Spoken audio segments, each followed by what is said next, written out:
I never thought I'd be here, writing this out as if it were some kind of therapy session. But here I am, pouring my heart out for whoever might read this. Maybe I'm just hoping someone out there understands what I'm feeling, what I've been through. So let's get into it. My name is Jake, and for the past 8 years I've been married to a woman named Lisa. We were that couple everyone envied, the perfect blend of fun and seriousness. We laughed together, traveled together, and shared so many dreams. But lately, things had changed. It started with little things, a text she wouldn't show me late nights at work, and that coldness that began to seep into our once warm conversations. I brushed it off, thinking maybe she was just stressed or needed space. After all, she said that every now and then, right? Then came the day that would change everything. I remember it vividly. She said she needed space.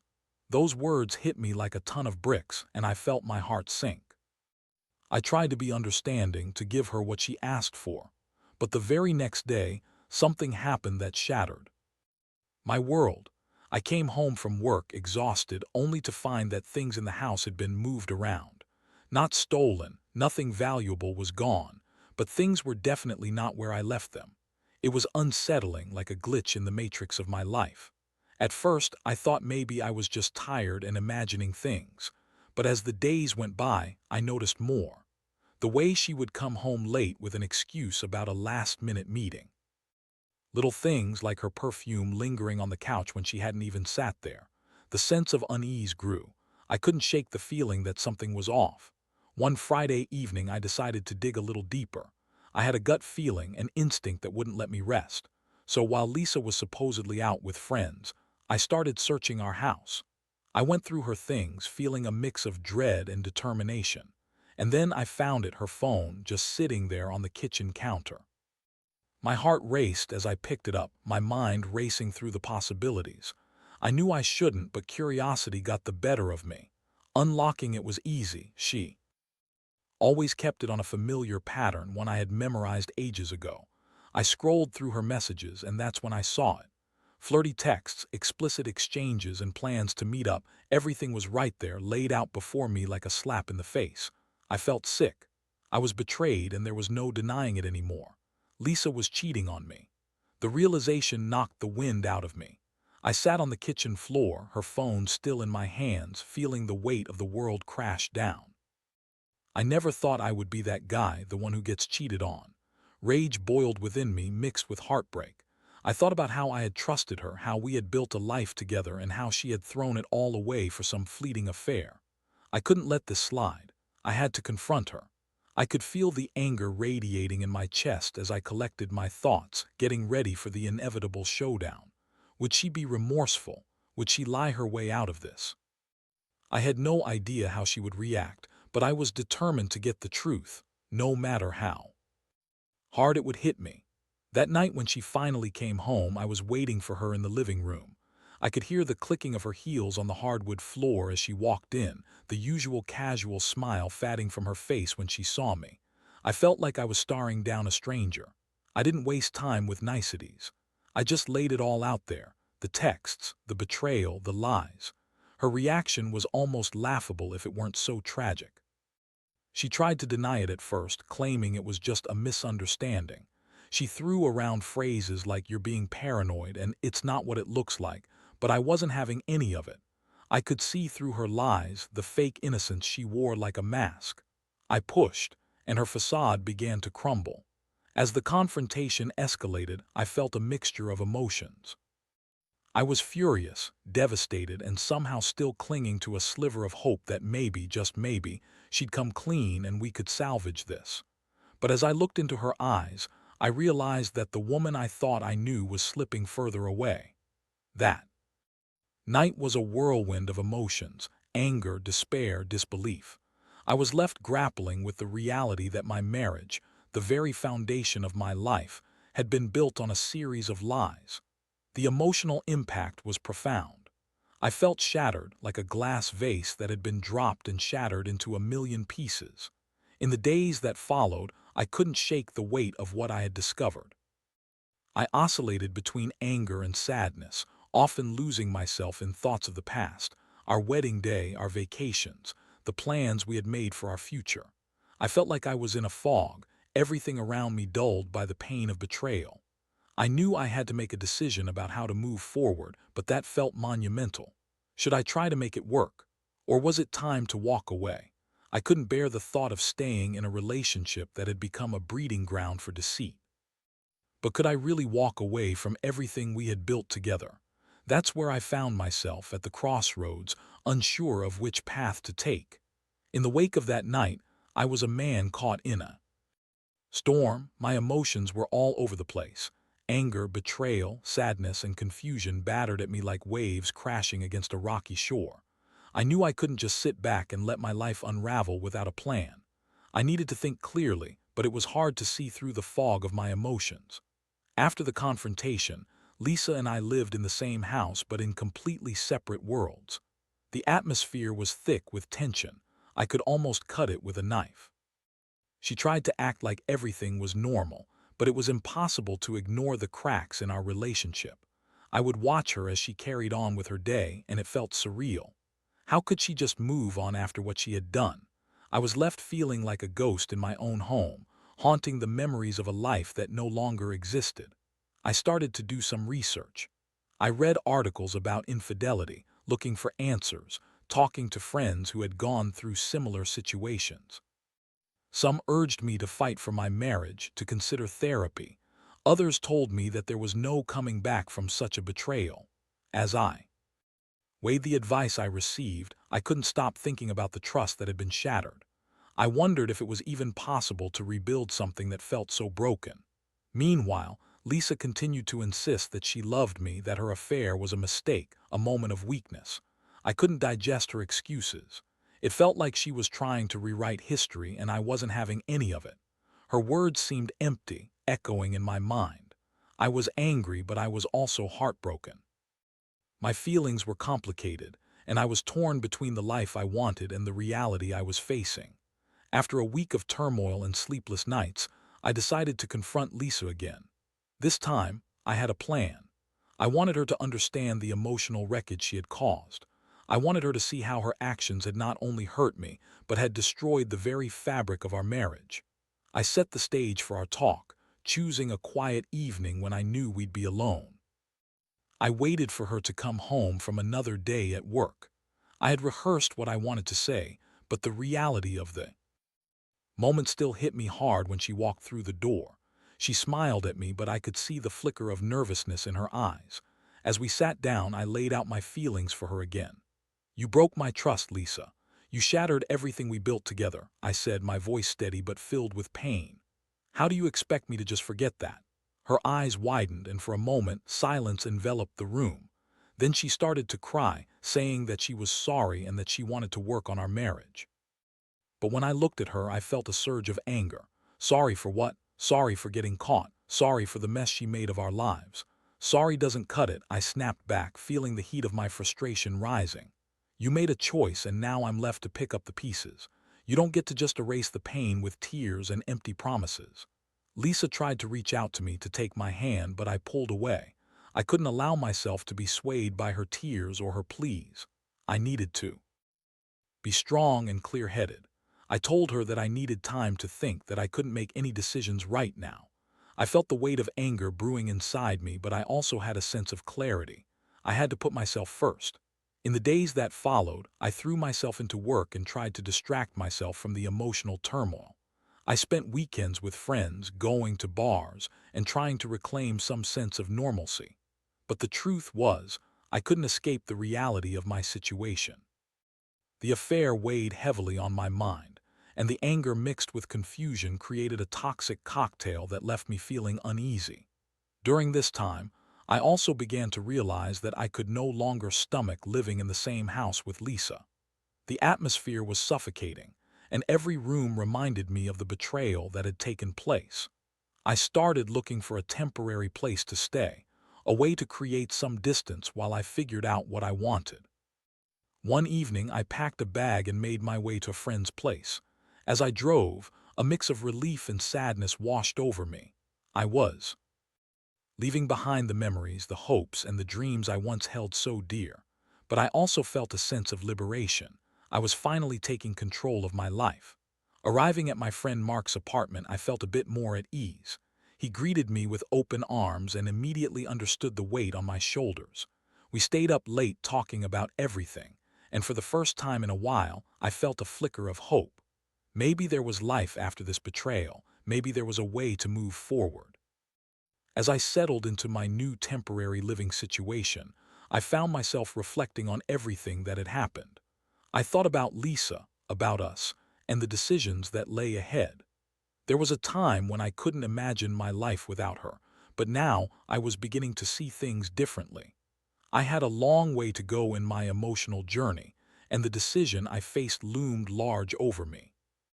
I knew that I had to figure out what I wanted, and that included a serious decision about whether I could ever trust Lisa again. Would I be able to forgive her?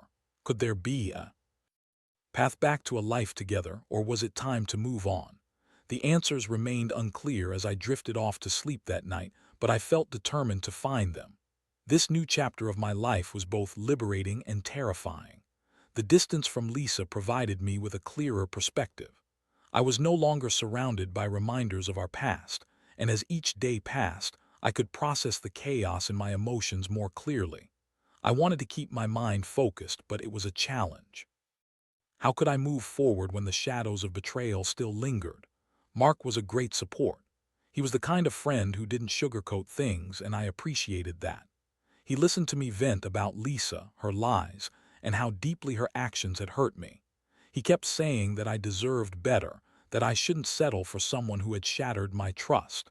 And while I appreciated his sentiments, part of me still clung to the memories of our life together. One evening, after a few drinks, I opened up about how I was feeling. It's hard to reconcile the Lisa I loved with the woman who cheated on me, I confessed. I keep asking myself if she was the person I thought she was, if I could ever trust her again. My voice cracked and I felt vulnerable as I spoke those words aloud. Mark nodded, understanding the weight of what I was saying. You need to take your time. Don't rush into any decisions. Healing takes time, and so does trust. He was right, and I knew I had to focus on healing myself before making any rash decisions regarding Lisa. But even with this newfound clarity, I couldn't escape the nagging thoughts that haunted me. I wondered what Lisa was doing. Was she still seeing the other guy? Was she regretting her choices? And what did she think about our separation? Every time my phone buzzed, I felt a twinge of anxiety, worried it might be her. A week passed, and I finally worked up the courage to respond to her text messages, which had become a daily occurrence since I moved out. She kept asking how I was doing and if we could talk. I hesitated each time, trying to figure out what I wanted to say. Did I want to hear her excuses again? Or did I want to confront her one last time and truly understand how she felt about all this? Eventually, I agreed to meet her for coffee. We chose a small cafe halfway between our places, a neutral territory where we could talk without the weight of our home hanging over us. I arrived early, my stomach twisting with nerves. I ordered a black coffee, trying to calm the storm inside me. When Lisa walked in, I was taken aback. She looked different. Her hair was pulled back in a sleek ponytail, and she wore a fitted dress that accentuated her figure. But beneath her polished exterior, I could see the strain on her face. She approached cautiously, and when she sat down, I could feel the tension radiating between us. "Hey," she said softly, her voice barely above a whisper. "Hey," I replied, forcing a smile that felt more like a grimace. We exchanged small talk for a few minutes, but I could tell neither of us was interested in pleasantries. Finally, I cut through the superficial chatter. "Why did you do it, Lisa? What was going on in your mind?" Her eyes widened and I could see the turmoil within her.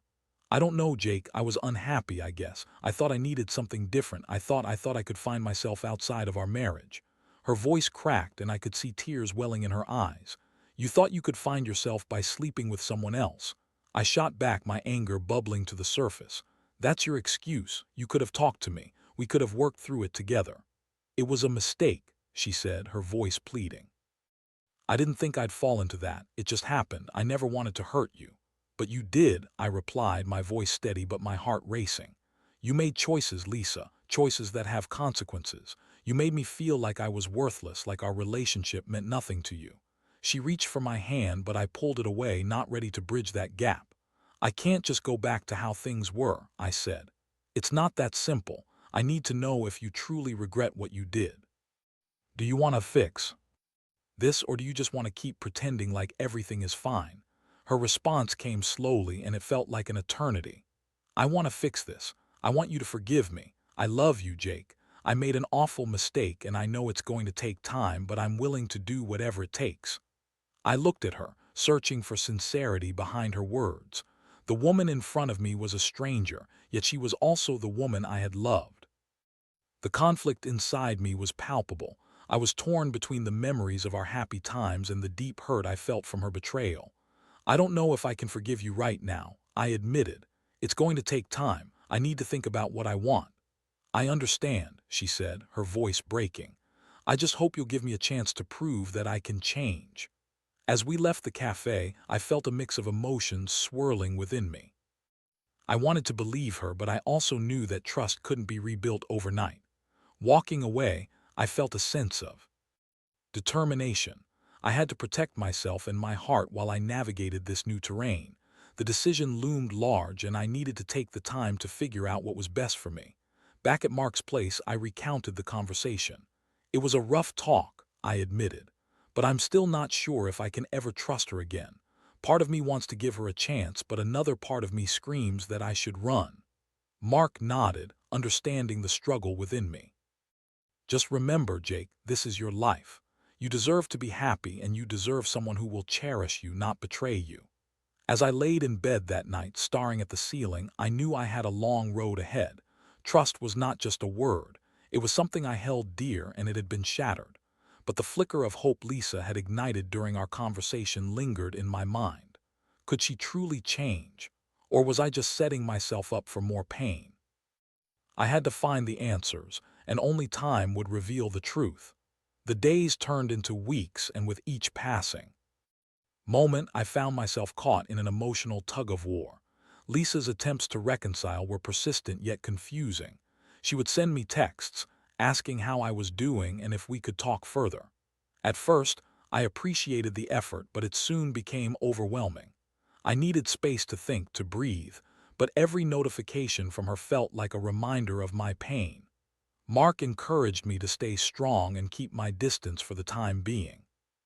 You need to focus on yourself, Jake, before you make any decisions about her, he reminded me. If she truly wants to change, she'll understand that you need time. Those words stuck with me, serving as a mantra of sorts. I spent a lot of time reflecting during those weeks.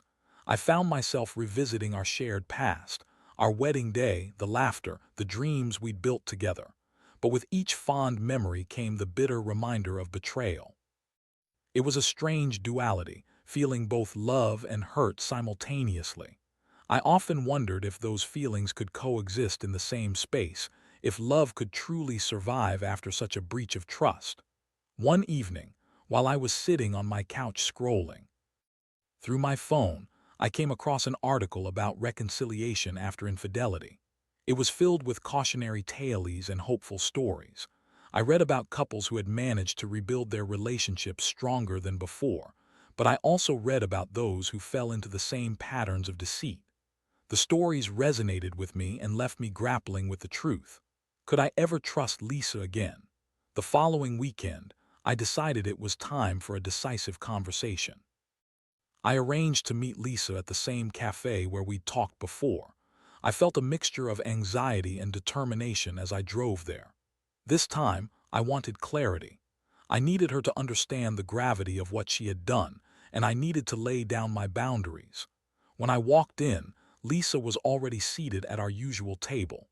She looked anxious, fidgeting with her hands and glancing up at the door every few seconds. I took a deep breath and approached, feeling the weight of the moment bearing down on my shoulders. "Hey," I said, trying to keep my voice steady. "Hey," she replied, her smile faltering as she took in my serious demeanor. We ordered our drinks in silence, and I felt the tension build between us. I knew I had to cut through the uncertainty. "I've been thinking a lot, Lisa," I began, my eyes locked on hers, "about us and what happened." Her expression shifted, and I could see the hope flickering in her eyes. "I want to hear it. I want to know what you're feeling. I need to be honest, I continued. What you did hurt me deeply. I've never felt such betrayal, and it's hard for me to reconcile that with the love I still have for you.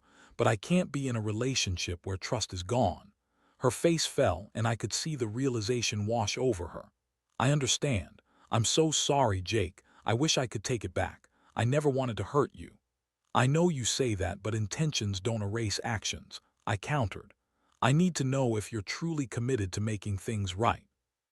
Are you willing to do whatever it takes to rebuild this? Yes, she said, her voice quivering. I'll do anything. I want to go to counseling. I want to work on myself, on us. I know I messed up, but I love you and I want to fix this. I nodded, feeling a mix of relief and skepticism. Counseling is a good start, but it's not a magic solution. It's going to take time, and I need to see genuine change. I can't keep going back and forth. If we're going to even consider a future together, I need to know you're serious. I am serious, she insisted, her eyes pleading. I'll prove it to you. Just give me a chance. I can show you that I can be the wife you deserve. I felt the cracks in my heart start to mend a little, but I was still cautious. Okay, then let's take this one step at a time. For now, let's focus on counseling and communication. I want to see you making an effort. Thank you, Jake, she said, her relief palpable. I promise I won't let you down. As we parted ways that day, I felt a strange sense of hope mingled with uncertainty. I was still guarded, but perhaps we could work towards something. I didn't know what the future held, but I was willing to explore this path, albeit cautiously. In the following weeks, we began attending couples counseling. At first, it was uncomfortable, sitting across from each other in a small room with a stranger. We shared our stories, our feelings, and the pain that lay between us. The therapist guided the conversation, helping us to open up in ways we hadn't before. Lisa shared her regrets and the reasons behind her actions, while I expressed my feelings of betrayal and hurt. As painful as these sessions were, they also offered a glimpse of hope. Slowly, I began to see a change in Lisa. She was more attentive and sincere in her efforts to communicate with me. She was open to discussing her feelings and was genuinely trying to make amends. But even with progress, doubt still lurked in the corners of my mind. Every time I heard a notification on my phone, I worried it would be another sign of betrayal. I wanted to believe in her, but the scars were still fresh, and I couldn't help but wonder if she would slip back into old patterns. One day, after a particularly emotional counseling session, I found myself alone in my car, contemplating everything. I realized that I was at a crossroads. I could either continue down this path of uncertainty or take the risk to open my heart again, fully aware of the potential for pain. As I sat there, I made a decision. I wouldn't let fear dictate my choices. I would lean into this process, embrace the vulnerability, and see where it took us. It wouldn't be easy, and there were no guarantees, but I had to trust that both of us were committed to healing. With a sense of resolve, I headed home, ready to face the challenges ahead. I still had a long way to go, but I knew that taking this journey together was the only way to find clarity and hopefully rebuild what had been broken. As I entered the house, I felt a renewed sense of hope. Perhaps, just perhaps, we could emerge from this stronger than before. The weeks turned into months, and as we continued our counseling sessions, I began to feel a paradoxical blend of hope and apprehension. Lisa was showing up consistently, actively participating in our discussions, and making an effort to prove she was committed to change. But every moment of progress was overshadowed by the ever-present specter of her betrayal. Our sessions were both enlightening and exhausting. We dove deep into the reasoning behind her affair, exploring her feelings of inadequacy and the void she had felt in our relationship. I listened, sometimes with empathy and other times with skepticism. It was hard to shake off the anger I still felt, and I often found myself grappling with the question of whether forgiveness was something I could genuinely extend. One evening, as we prepared for another session, I could sense Lisa's nervousness. "I've been thinking a lot about our journey together," she said, her voice trembling slightly. "I want to share something with you that I haven't talked about yet." I nodded, encouraging her to continue, though my heart raced with anxiety. What more could there be to say that hadn't already been unpacked? I've realized that the affair wasn't just about finding someone else. She began. It was about me feeling lost in my own life. I put so much pressure on myself to be perfect for you, for us, that I forgot who I was. I was trying to meet expectations that were unrealistic, and when I faltered, I sought validation outside of our marriage. I know it's not an excuse, but I want you to understand where I was coming from. Her words struck a chord. I could see the sincerity in her eyes, but I also felt a pang of hurt in my chest. But instead of talking to me about those feelings, you chose to cheat. I reminded her, my voice steady but heavy with emotion. You made a choice that betrayed our trust. How do I know you won't do it again if you're still feeling lost? I know I messed up, Jake, she said quickly, her voice rising in desperation. But I'm working on myself now. I've started therapy on my own, too. I want to understand my feelings better and make sure I don't fall into those same patterns again. I'll do whatever it takes to show you I can be the partner you need. I felt a mixture of frustration and tenderness. I wanted to believe her, I really did. But trust takes time, and I couldn't ignore the doubts that still lingered. It just feels like a long road ahead, I said, my voice softening. You're showing me that you want to change, but the fear of being hurt again is still there. I get that, she said, and I don't want to rush you. I'm here for the long haul, however long it takes. I love you, Jake, and I'm willing to be patient. As we entered our counseling session, I felt a renewed sense of determination. We needed to have these hard conversations, to continue peeling back the layers of our relationship, even when it was uncomfortable. I refused to let our history define our future, but I also knew it wouldn't happen overnight. Our counselor guided us through a series of exercises designed to foster communication and empathy. One week, we were tasked with writing letters to each other, expressing our feelings without interruption. No arguments, no defenses, just raw honesty. I spent hours writing mine, pouring my heart onto the page, detailing my fears, my hurt, and my lingering love for her. When I handed it to Lisa, I saw the tears well up in her eyes as she read it. I had no idea you felt this way, she whispered, her voice choked with emotion. I'm so sorry for everything. I never wanted to hurt you. Her reaction was both comforting and painful. I wanted her to feel my pain, to understand the depth of what I had gone through. But I also wanted to see her grow, to witness her take responsibility for her actions. As the weeks turned into months, I began to notice a shift. Lisa seemed more in tune with her feelings, and our communication improved significantly. We started to find moments of joy again, laughter that didn't feel forced. We went on small outings and tried to reconnect in ways that felt comfortable.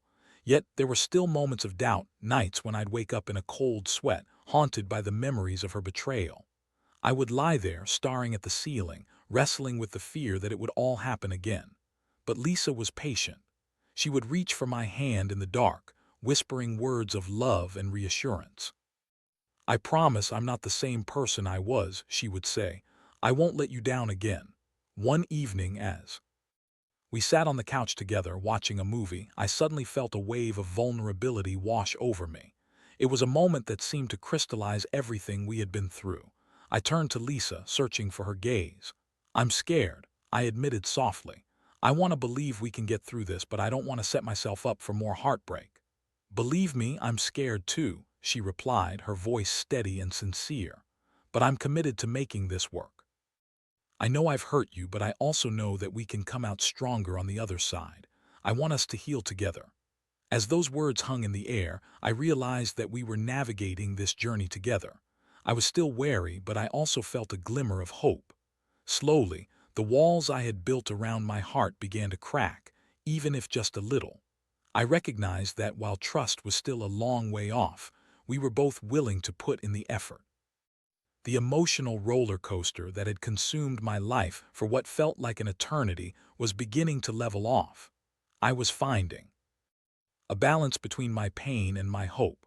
I had learned that healing takes time, and it was okay to be cautious while also being open to the possibility of love again. As we continued our journey, I couldn't help but reflect on how far we had come. The road ahead was uncertain, but for the first time in a long while, I felt a sense of optimism. Maybe, just maybe, we could emerge from this stronger than before. It wouldn't be easy, but I was willing to fight for it, to fight for us. As the months rolled on, the shadows of the past began to fade, replaced by the flickering light of hope. Lisa and I were working hard to rebuild our relationship, and while the journey was fraught with challenges, we were slowly finding our way back to each other. The combination of counseling and honest communication had become our lifelines, and I was beginning to see glimpses of the woman I had fallen in love with. One evening, after a particularly productive counseling session, we decided to take a walk around the neighborhood. The sun was setting, casting a warm glow over everything, and I took a deep breath, soaking in the fresh air. It felt good to be outside, to be with her, to enjoy the simple pleasure of her company without the weight of betrayal hanging over us. As we strolled, I felt a sense of peace wash over me.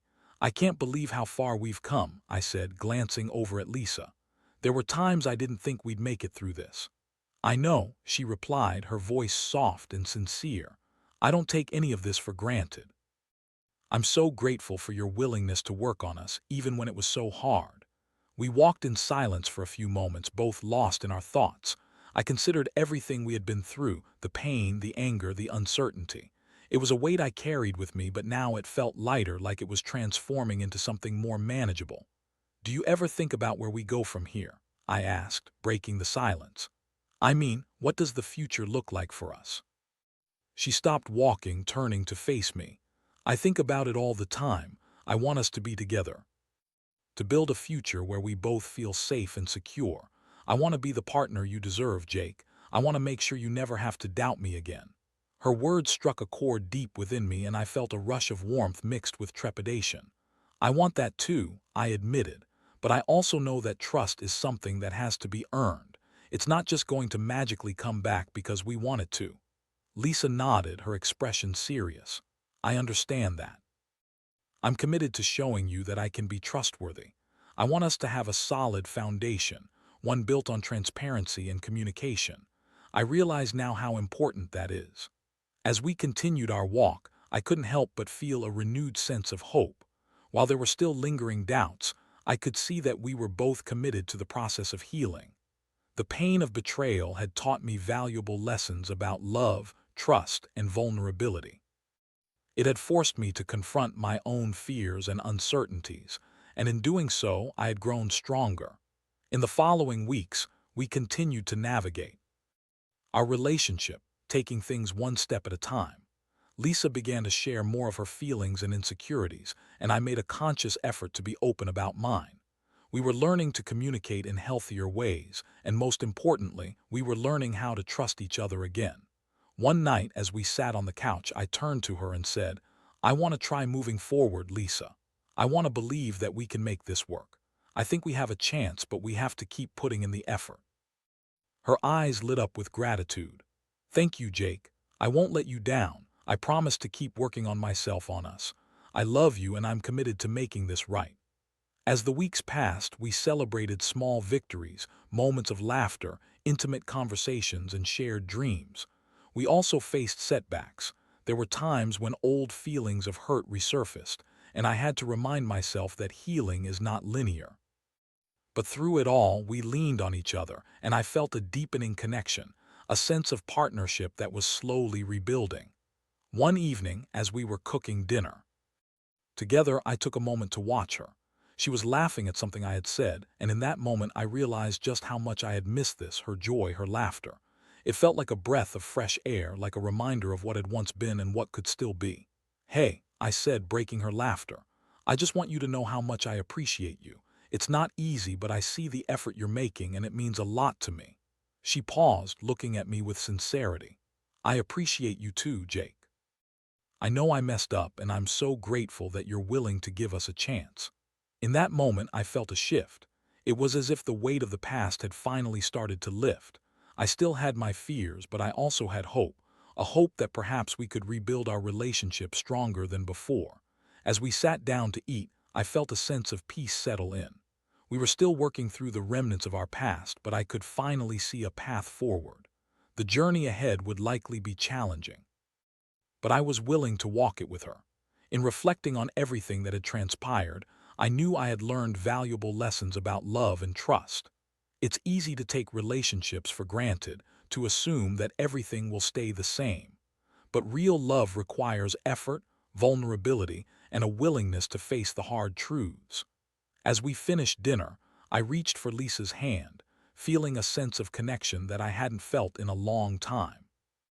I realized that while we had faced a storm, we were slowly finding our way back to the calm, together, and that made all the difference.